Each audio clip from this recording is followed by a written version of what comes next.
Hi there. Welcome to presentation today, Clinical Pearls for Detox, substance by substance, including detox protocols and clearance for step down to lower levels of care and step ups to higher level of care. I'm Dr. Charles Smith. Thank you for joining us. Medicine is an art, not a science. However, there are clear boundaries which cannot be crossed. There is certainly a national standard of level of care that must be maintained. However, when you look at detox for substance use disorder all over the country, you see many different drugs, many different protocols, many different environments. Primarily today, we're going to be talking about the protocols and environments that are followed in South Florida, and also the protocols that I learned while doing fellowship at the University of Florida in Gainesville. Primarily looking at ASAM's dimensions, when we're talking about detox, we're talking about dimension one, an individual's past or current experience with substance use, and very important, their history with withdrawal. Also, we're concerned about biomedical conditions and complications.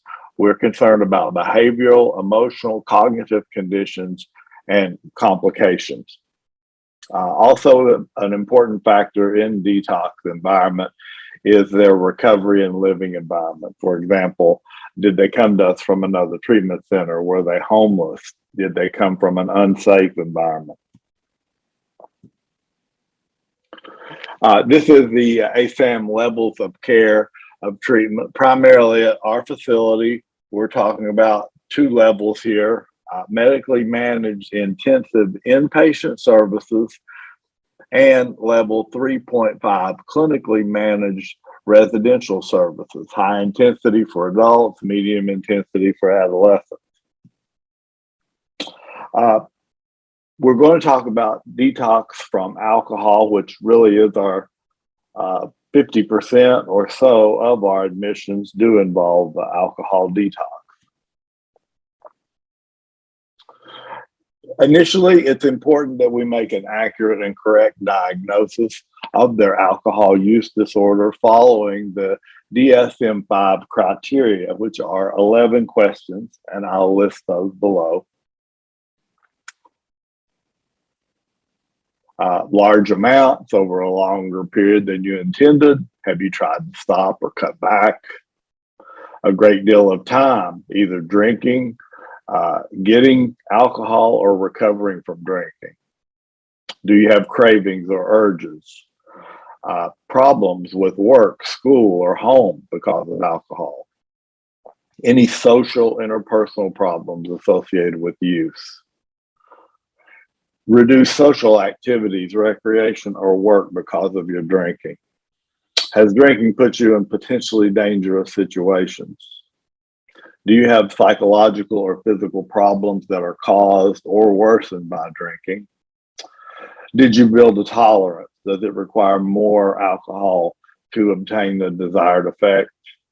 And lastly, have you had withdrawal symptoms or taken a drug to prevent withdrawal symptoms? And particularly on withdrawal symptoms, we would like them described. Was this tremors, shakes, seizures, hallucinations, all very important to the history, as well as how many times they faced alcohol withdrawal in their life.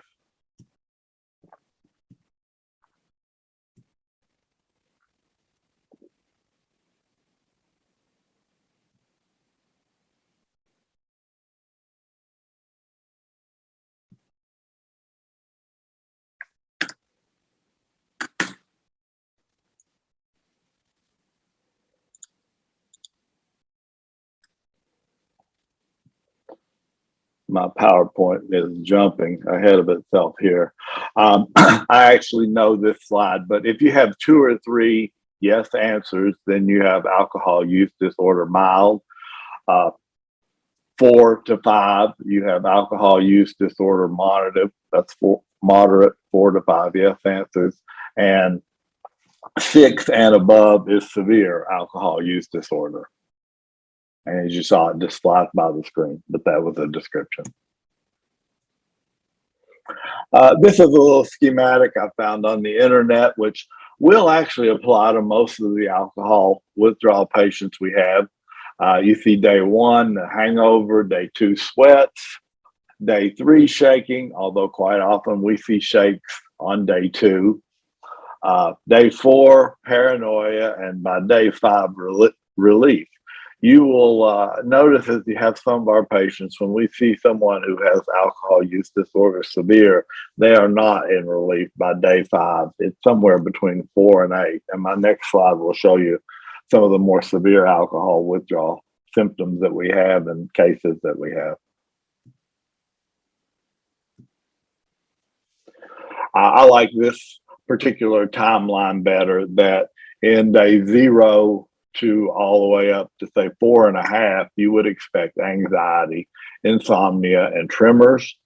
Your high risk for seizures is about anywhere from 12 hours to 3.5 to 4 days. I have seen seizures at day 6, 7, and 8, particularly if ammonia level was elevated.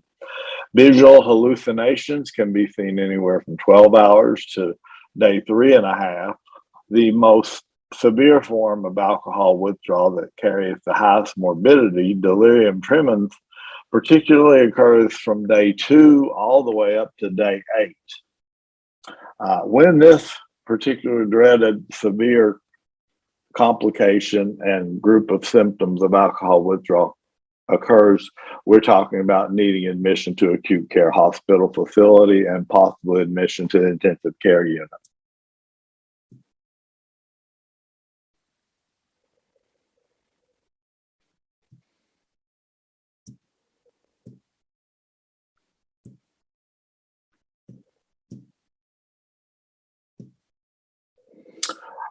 Indications for outpatient management, C while less than 8, no history of withdrawal seizure or delirium, no medical problems, no psych or substance use, other substance problem, and they have strong social support.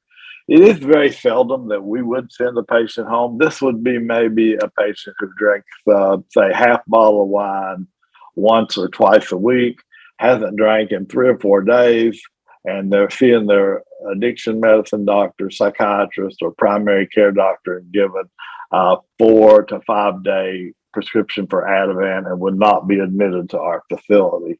They wouldn't meet admission criteria.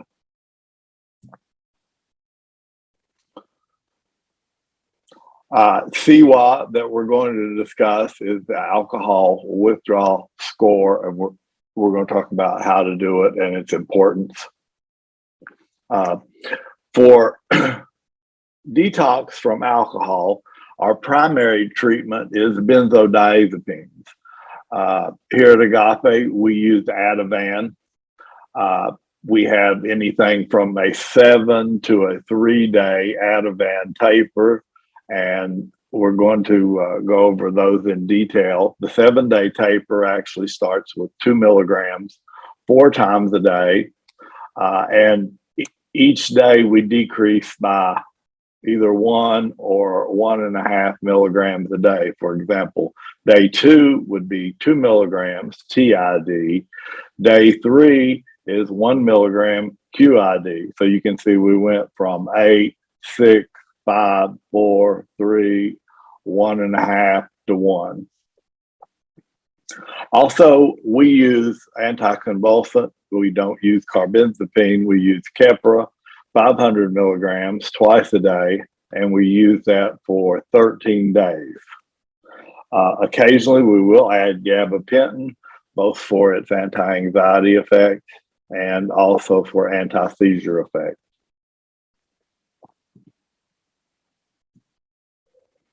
Here's the patients that get admitted to our unit, minus the pregnancy ones, of course. They require a special unit. Anyone who's had history of withdrawal, anyone who has a CWA score of greater than 8. Do they have comorbid medical or surgical or psychiatric problems? Inability to hold down meds. So they may need injectable Zofran for nausea or possibly injectable Ativan. They are a risk to themselves or others. They have history of psychiatric comorbidity or cognitive impairment, history of unsuccessful ambulatory detox. Maybe they've tried this with their primary care physician and failed.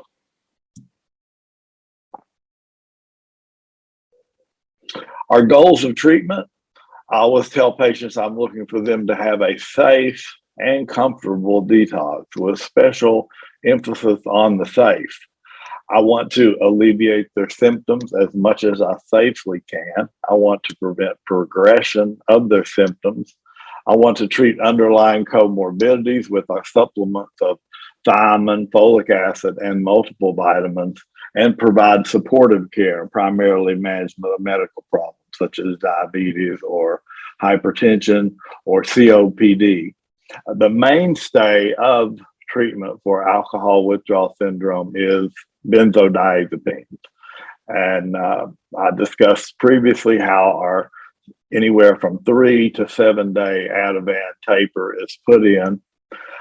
Just to give you some examples of who would be a 7-day Ativan taper would be, say, a 35-year-old male who drinks a quart of vodka a day, has so for several years, has a history of withdrawal symptoms, tremors, hallucinations, has had 1 or 2 withdrawal symptoms in his life, and came in with a blood alcohol level of 0.015. So that's a patient who would qualify for a 7-day Ativan taper.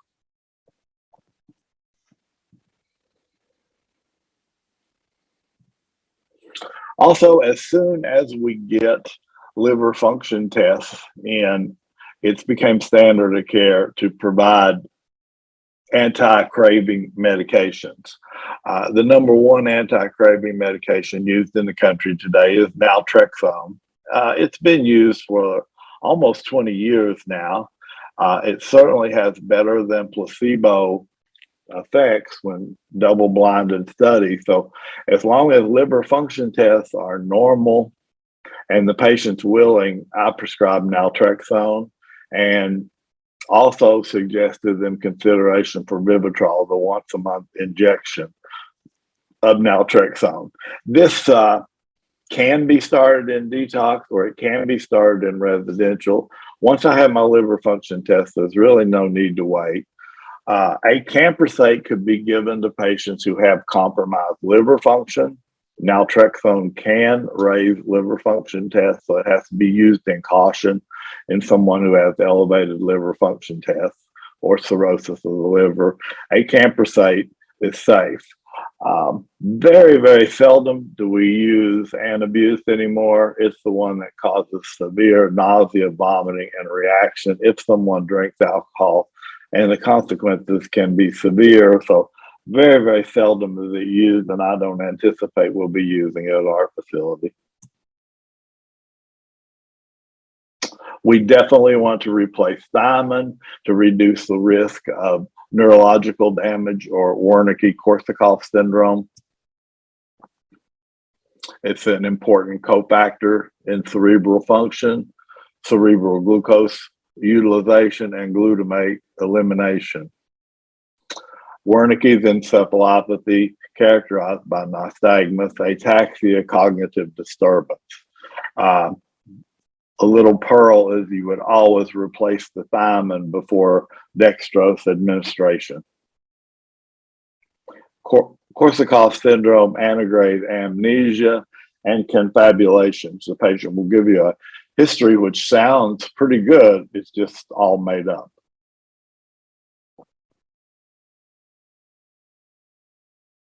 CWA score is made up of 10 components with ratings 0 to 7 for 9 and 0 to 4 for 1 component.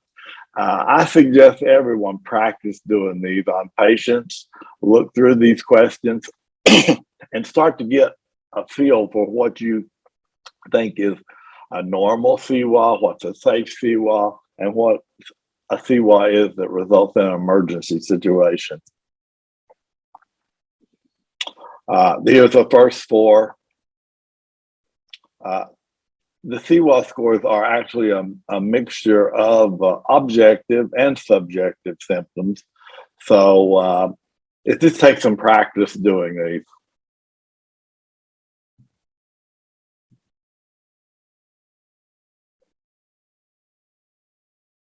And you'll see sweats, orientation, tactile disturbances, audio or visual hallucinations or disturbances, headache. To sum it up, benzodiazepines show protective effect against seizures. Also, while there isn't overwhelming evidence in favor of anticonvulsants, they have limited side effects, and by far in community-based detox units, anticonvulsants are added.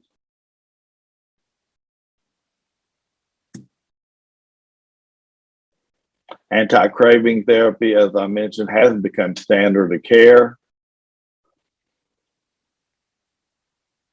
and should be used on all willing patients. Along with counseling and frequent physician monitoring gives us our best prognosis and best results.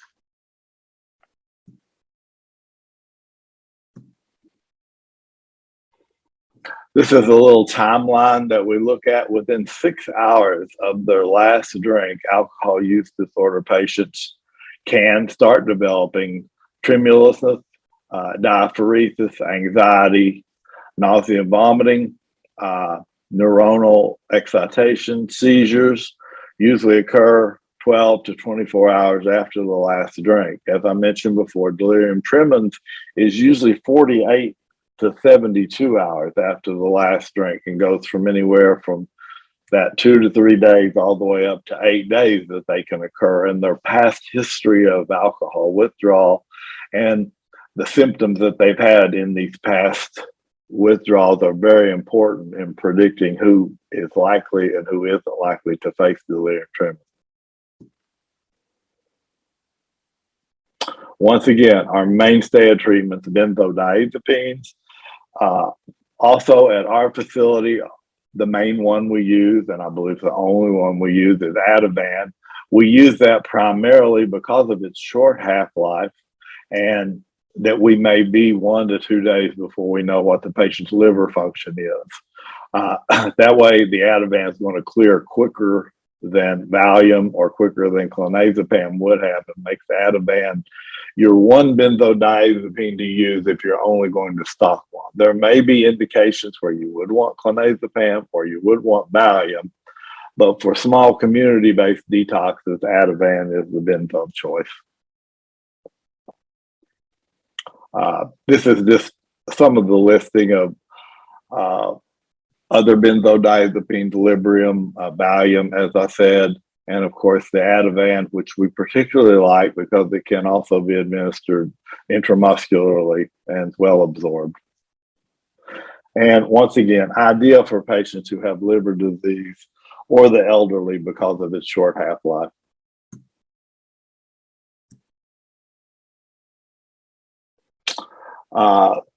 For nursing and intake, this is very important.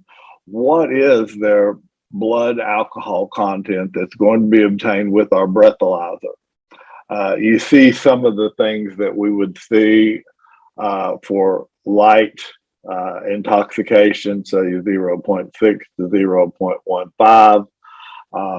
Quite often, the alcohol use disorder patients with a high tolerance may seem pretty normal at 0.31. However, when it's above 0.31, we need to consider emergency room clearance for IV hydration of these patients. I certainly want to call to either me or one of the other providers when we have a blood alcohol level of greater than 0.31. Now we're going to talk about the other detox that is very similar to alcohol detox, the benzodiazepine detox.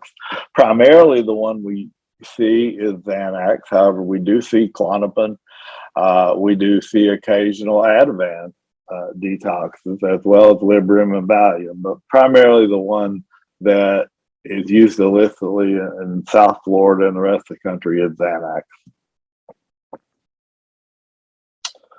Benzodiazepine withdrawal is very similar to alcohol withdrawal in many aspects. The withdrawal depends on the dose they've been using, the duration that they've been using, and which particular benzodiazepine they were using. For example, clonazepam and Valium have much longer half-lives than Xanax does. So when we would start detox would vary. So we need to know as best we can which benzodiazepine they were using. When these are taken illicitly, quite often the patient doesn't even know which one they were using. And our cups point of care testing will only tell us benzodiazepine or not. One little clinical pearl is clonazepam quite often does not show up on the point of care testing. So a patient may tell me they were taking 8 to 10 milligrams of Klonopin a day and their point of care testing be negative. That doesn't mean they're lying to me. It simply means it may have been clonazepam, and it will take confirmatory testing to prove this. So if they have benzodiazepine withdrawal symptoms, I don't withhold the taper simply because the point of care testing is negative for benzodiazepine. Withdrawal usually begins 12 to 48 hours after their last use, depending on which benzo they were using. Symptoms of benzo and primarily Xanax withdrawal are, as I said, are very similar to alcohol. Insomnia, tremors, muscle spasms, headache, sweating, fast pulse, hyperventilation, and of course, our most ominous seizures. They will complain of psychological symptoms, anxiety, restlessness, depression, difficulty concentrating, delirium, hallucinations, feelings of unreality, and panic attacks. And here's a little schematic I found on the internet showing a benzodiazepine withdrawal patient. You may want to do a screenshot of this one if you're watching this on the tape version. This gives the onset of action, peak onset, half-life, and comparative dosages to benzodiazepines, so that we see some rationale for what taper we're giving, how many days taper we're giving.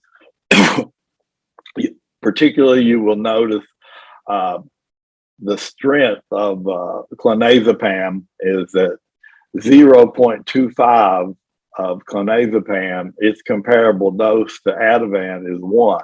So clonazepam's 4 times stronger than Ativan.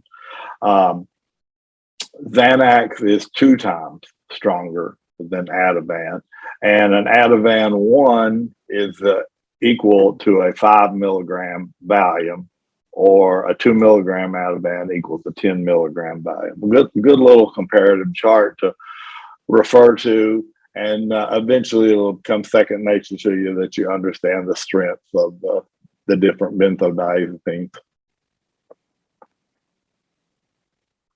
Timeline for benzodiazepine withdrawal that would be a little longer if it was clonazepam or Valium. But basically, you'll see here it's very similar to alcohol, except it lasts longer. The main majority of our symptoms occur in 1 to 4 days, and that's when we face the most likely risk of seizure. However, symptoms do hang around a little longer from benzodiazepines, and quite possibly would be called post-acute withdrawal symptoms that actually occur 2 weeks and then can go into months. It gets controversial if it can go years or not, but it isn't uncommon to see a heavy Xanax user, for example, still have some post-acute withdrawal symptoms at week 3, 4, and 5. Now, that doesn't mean we continue benzodiazepine detox for that length of time. Quite often, we're 7 to 10 days max for our Ativan taper. It does mean we'll continue comfort meds, anti-seizure meds, and consider gabapentin much longer.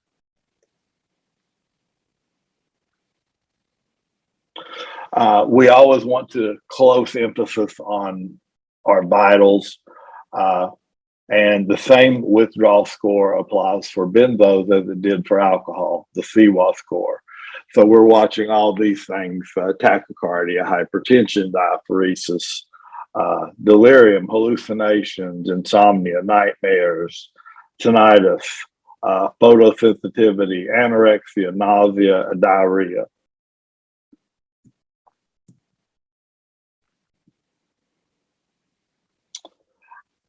Once again, we use lorazepam, and our desired effect here is rapid onset of action and also a rapid half-life. So it goes to work quickly and it leaves quickly, more than our other benzodiazepines do.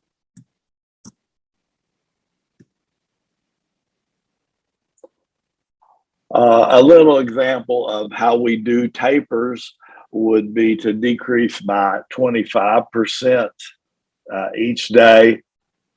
However, the one we have actually reduces by, say, 10% early, and then it gets down to a 50% reduction near the end. For example, we start with 8, 6, 5, 4, 3, 1.5, 1.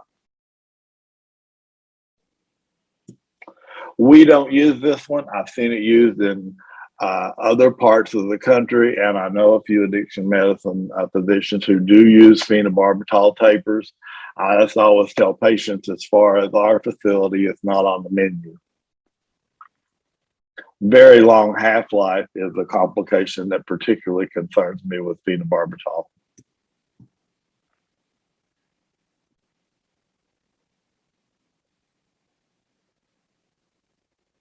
And you can see the people that advocate for it actually do like it.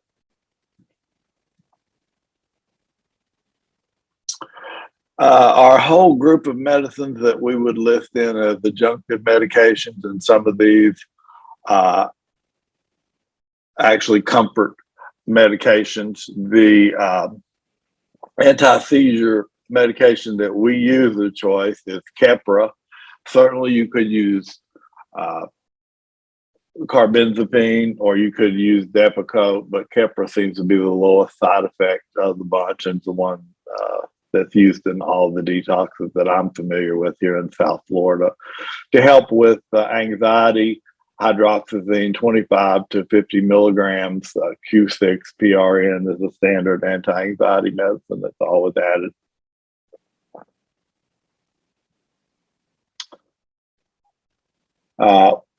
On occasion, we use pregabalin or Lyrica. However, the generic version of gabapentin is much less expensive. It's not a controlled substance, at least in Florida, and it's our choice for comfort meds. We use a lot of Buspar for anti-anxiety.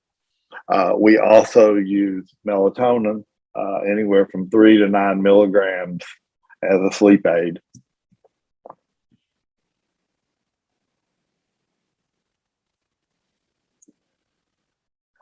This was just a little study that did show therapy is valuable in detox, and that it actually showed a decreased need for benzodiazepine in double-blinded studies where one group received only medications, another group received cognitive behavioral and group therapy and benzos. So detox time required less benzos, and it actually lessened detox days.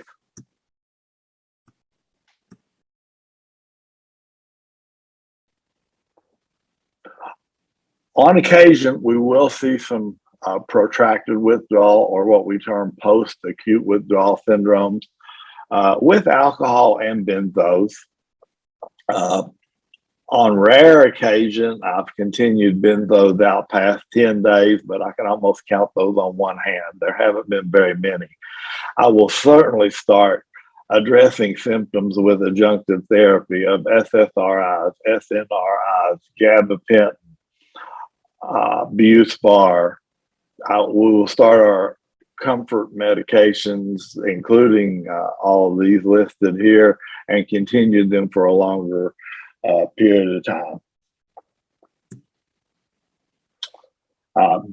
So that covers up our two, alcohol and benzodiazepine withdrawal, which I'm sure those two together cover about half of our admissions, maybe even 60% of our admissions to the detox unit. The next item we'll discuss is heroin or opiate use disorder detox. The modern version of this slide would be heroin / fentanyl, because we see very little pure heroin available on the streets these days, especially in South Florida. It is almost always either pure fentanyl or cut with fentanyl. Requires a special point of care testing to detect the fentanyl, and also has some interesting pharmacodynamics that we'll talk about when it comes to detox. It makes it a little bit different animal than detoxing from oxycodone, heroin, or another opiate. Fentanyl is a little different. Common symptoms of opiate withdrawal: nausea, vomiting, insomnia, agitation, diarrhea, dilated pupils, particularly I always watch for that, and as well as sweating, anxiety, abdominal cramping, and muscle aches. A elevated CALS score will include many of these that really don't mimic anything else. When you see a full-blown opiate withdrawal patient, all of these items are there and very impressive, and they'll leave you with a long-term memory of it. Duration of opiate withdrawal: your real tough time is 4 days. With fentanyl being lipophilic and stored in fat cells, that's a little bit of a game changer. Most of my heroin patients in the past have actually had an upswing on, say, day 4 or 5 and start feeling a lot better. Fentanyl, we may be talking about day 6 or 7 before they're feeling better. About 8 days out, all of your opiate withdrawal patients, with the exception of methadone, should feel a lot better.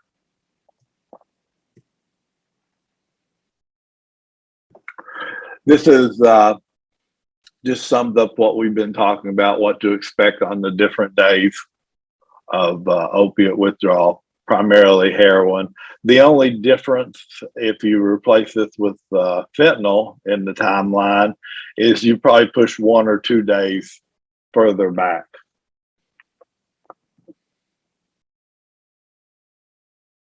And as you can see in this timeline, we're talking about the majority of patients having 80 to 90% of their symptoms resolved in 1 week. There are cases where fatigue, diarrhea, insomnia may persist for weeks and up into months, but that's not the norm. The norm is 90% resolution in a week or 2. Here is, I recommend that you keep this slide handy too, the CALS score, clinical opiate withdrawal score. And as you see, it also is a mixture of subjective and objective findings. And particularly when I have a CALS score over 10 or 12 or anything 18, 19, 20, I've got a pretty sick patient on my hands that's going to need some detox meds. This is continuation to finish out the CALS. And you see 25 to 36 are moderately severe. Greater than 36 is very severe, that we might not even be able to take care of in our detox unit. As we get up to approaching 30, that's when we're starting to think they may need acute care hospitalization with intravenous management. Our mainstay treatment for opiate use disorder is buprenorphine. Just to clarify one thing, because this is something I did not know in the past, we use 2 primary primary medications that contain buprenorphine. One is Subutex, and we refer to that as a mono product. It only contains buprenorphine. It is only prescribed medically and absorbed in buccal use or dissolved in the mouth or under the tongue. It is not to be swallowed. If it's swallowed, you greatly decrease its efficacy in that the stomach acid neutralizes the medication and it's poorly absorbed. We admit patients all the time who use buprenorphine dissolved in some sort of solvent, use it intravenously. We have many that use it by insufflation or snorting. In our units, we're only going to use it buccally or oral dissolving, and quite often we'll use the term they're melting. So they should be watched for 15 to 20 minute period of time to see did the not cheek the medication, did the medication all dissolve. And I caution them every day, don't swallow it. And the reason don't swallow it, it won't be effective. And many will say, oh, I forgot and swallowed it. And I know that could happen on rare occasion, but if I'm really sick and I get told not to swallow it, it won't work. I usually would listen to you. And here you'll see that buprenorphine is a mu partial agonist. Heroin, fentanyl are mu full agonists. So they have a high affinity for this receptor and slow dissolution. The half-life on buprenorphine is about 36 hours. It attaches to the receptor very firmly and will actually knock off any heroin or fentanyl there, and that can produce precipitated withdrawal. It stays for a long time also. Only certain physicians can prescribe buprenorphine. They have to have a buprenorphine waiver, or here it's called a data waiver. Interestingly, the opioid crisis over the last couple of years has gotten so severe. There used to be an 8-hour course that providers had to take before they could be licensed as a buprenorphine waiver prescribing provider. However, this has been waived. All you have to do now is simply apply to the DEA, and at different intervals, you can be approved for to have 30 patients and then 100 patients, and then it goes up to 275 patients.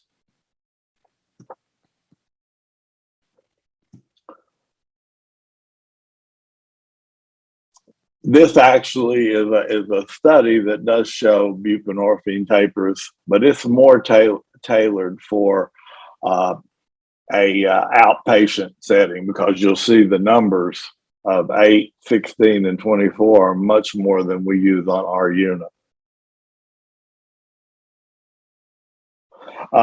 Here's how, and I don't have an exact slide, but here's how the buprenorphine taper works on our unit. We do anywhere from 8 days to 3 days.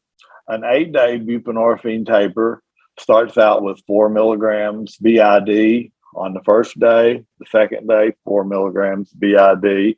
The third day, 2 milligrams TID. Fourth day, 2 milligrams BID, and then subsequently goes on down till we decrease by 2 milligrams every day. And the last 2 days are just 2 milligrams once a day.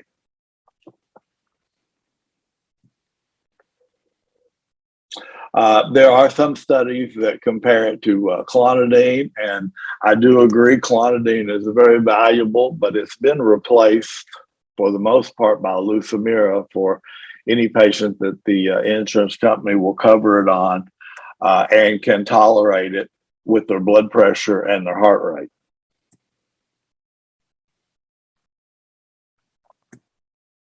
And here's Lucemira, lofexidine. It's been used since about 2018. It can cause lowered blood pressure, bradycardia, and syncope. It has some somnolence effect, which is very valuable in the treatment. Also, there's possibility of QT prolongation. Central nervous system depressant, when used with other CNS depressants, so we have to be very cautious using it with buprenorphine and using it with Ativan. However, we do use them, we just watch them closely.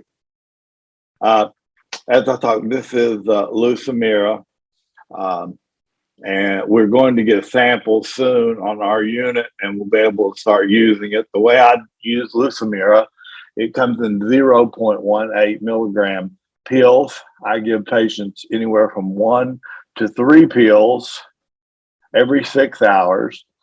I do this on a PRN basis.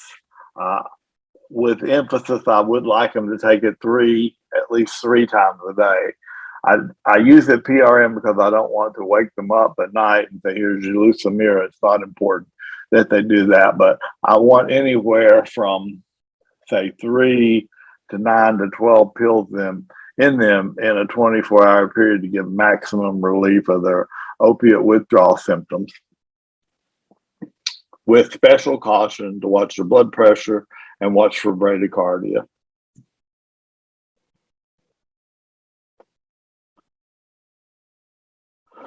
Comfort meds that we use along the way for opiate withdrawal: anxiety, hydroxyzine, Imodium, anti-nausea medicines, and certainly for sleep, trazodone, melatonin, and mirtazapine. In males who haven't taken trazodone before, we don't use it because of the possible risk of priapism. So women can have their choice of mirtazapine or trazodone. Men are stuck with mirtazapine and melatonin unless they have history of taking trazodone with no problems in the past. Maybe they even came in with a prescription, then I'll let them have it. But if they haven't tried it, it's not worth the risk of having a case of priapism that has to have surgical decompression. This actually doesn't apply to us. This is what the hospital can do. It's called a 3-day rule, where even physicians and providers who don't have a buprenorphine waiver can prescribe buprenorphine for a 3-day period, but this doesn't apply to us.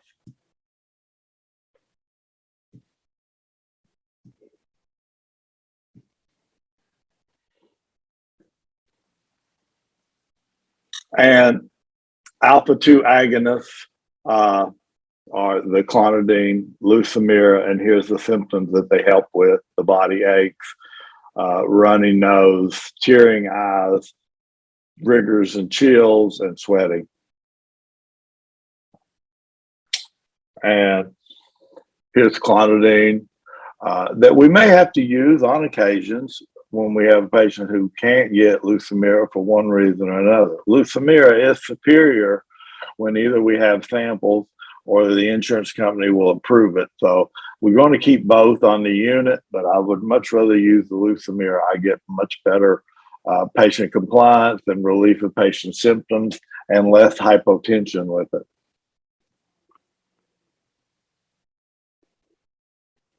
And here you'll see they use the Lucemira 3 tablets 4 times a day, which if the patient can tolerate that blood pressure and pulse wise, I'm fine with it.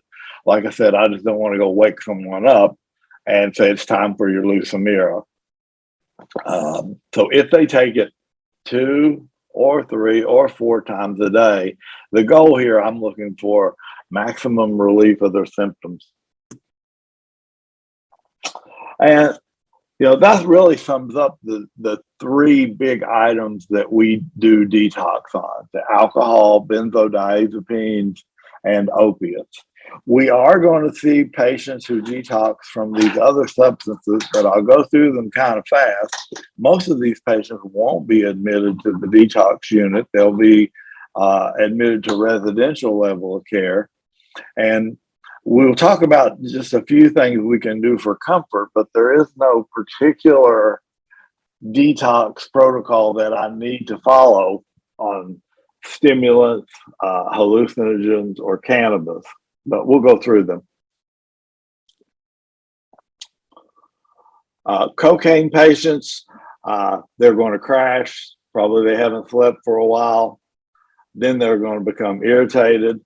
very depressed, very high risk. One little caveat here, very high risk of suicide for both cocaine and crack cocaine patients in the first week or two.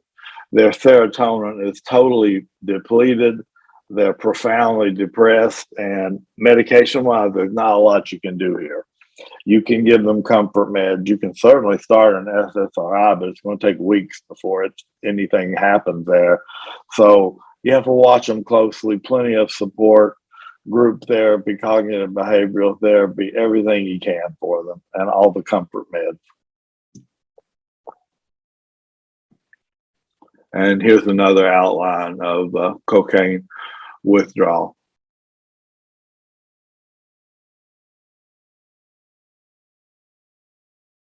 And you see the symptoms actually start as quick as 90 minutes and last for a week, and have many factors as far as length of use, drug purity, other drugs used, and their mental health status.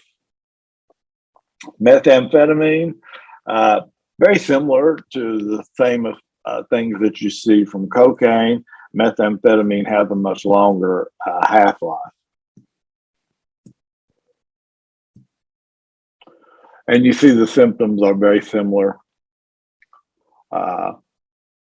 particularly seeing the paranoia, hallucinations, and suicidal thoughts. So quite often for both cocaine and methamphetamine patients, we'll keep either Haldol, Zyprexa, or Seroquel, either one of our antipsychotics or atypical antipsychotics, available for either regular use or PRN use for stimulant withdrawal disorders.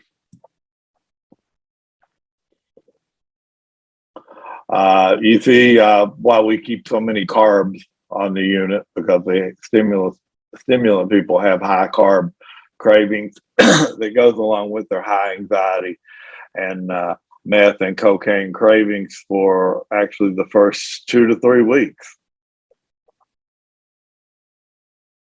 Other drugs that qualify in this group that aren't going to be admitted to our detox unit, but may be used comorbid. You'll see the list there, although there is clonazepam listed at the bottom. It actually goes with the benzo group. And GHB, also known as water, can also have a sedative withdrawal component. So if we have a patient who's a daily regular user of GHB, they would also necessitate a benzodiazepine taper or an Ativan taper. These are just some sample cases that I put together. So you see the way we're thinking as these patients are admitted is dimensionally, dimension 1 through 6. You see this is a 51-year-old male, drinks a lot, very high blood alcohol on admission. He's got comorbid problems with hypertension, PTSD, combat related, anxiety, depression, history of suicide attempt 5 years ago by hanging.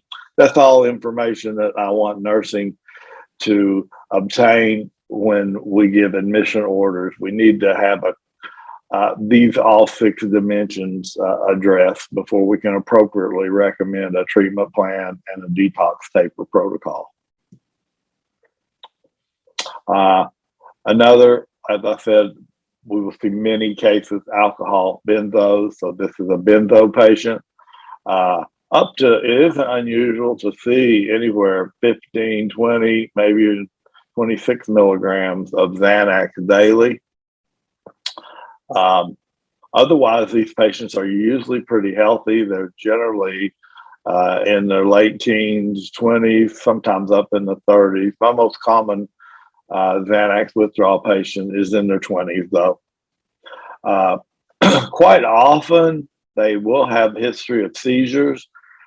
It could be that they had underlying epilepsy, and maybe not. If they've used benzo since they were a teen, it's very important to find out, did they ever have a seizure before they took benzodiazepine? If they did, then they may be true epilepsy case. Quite often, they have found some provider somewhere who will prescribe phenobarbital to them. We don't continue phenobarbital. We just include it in the sedative detox.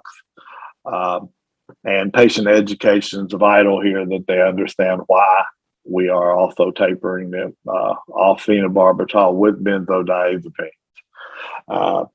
This particular case has many as high AMA risk and high risk of relapse, and they basically don't have any support or sober support or a place to live. We see those cases many times. Opiate withdrawal patient, IV heroin used 12 hours ago.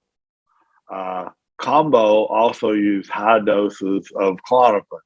So this patient is going to need a Ativan and a buprenorphine taper, most likely 7-day Ativan taper and 8-day Subutex taper, with extreme caution to be used here because of the synergistic effect that those two drugs have and high risk of respiratory depression.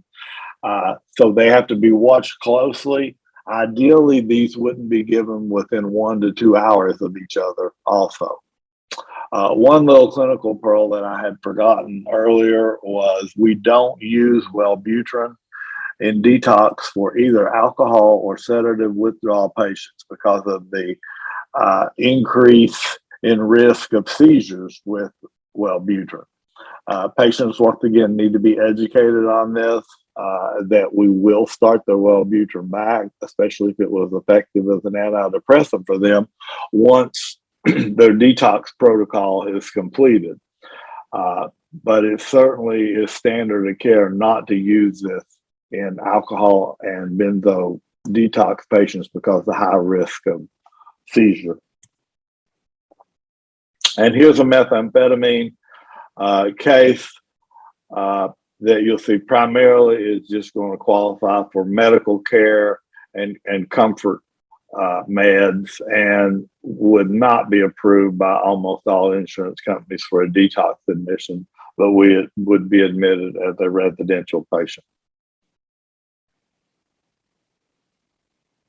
Okay, I know there's a little part of this we have to edit because I took a little break there. I don't think I shut off the recording, but I welcome any questions that anyone may have after they watch this video. And I wanted Nancy to know and tell all the nurses and staff there will be a test on this. It's required that you get 5 out of 5 correct. Thank you.